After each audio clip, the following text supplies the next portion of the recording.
Na Islam ke Islam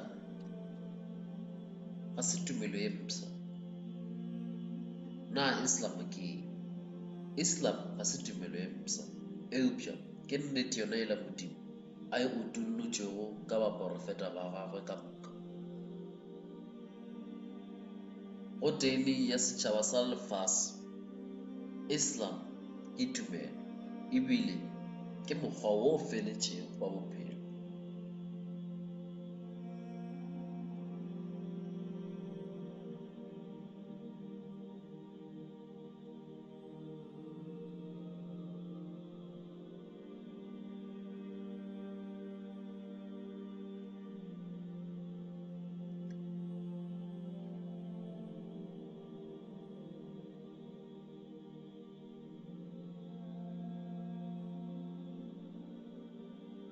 Muslim ke batho ba ba ratang morao, ke batho ba lore ba rata khutšo ebile ba rata tebalelo, empa bao e le gore a ba dire khutšo goba ba lebelelane ke batho ba e le gore a ba latele melao ya Islam ebile ba itirela boithatelo.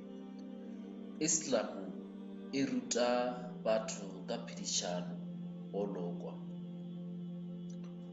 go thušana le tše dingwe tše e le gore di amana le ditiragalo tše botse.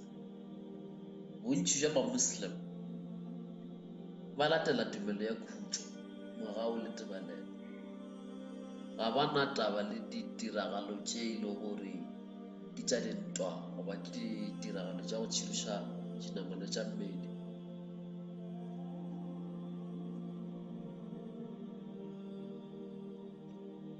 Motho a ka botšiša gore na ma-Muslim ke bomang. Ma-Muslim, lentšu le Muslim le ra motho e le gore o latela melao ya Modimo. Islam e ra motho eo e le gore o e neela go Modimo.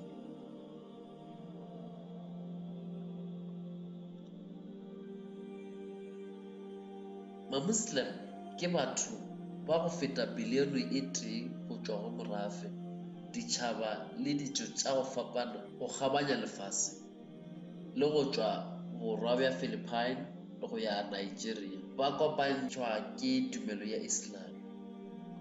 Bao e ka bago 18% e no ba bonnyane bjo e le gore bo tšwa lefaseng la ma-Arab.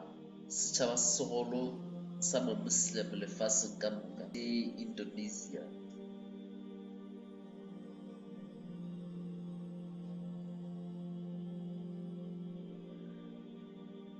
Dikarolong tše kgolo tša Asia le bontši bja setšhaba sa ma-Afrika ke ma-Muslim. Mola bonnyane bo bonagalago bo hwetšwa kua Soviet Union, China, Amerika Leboa, Amerika Borwa, Europa le borwa bja Afrika.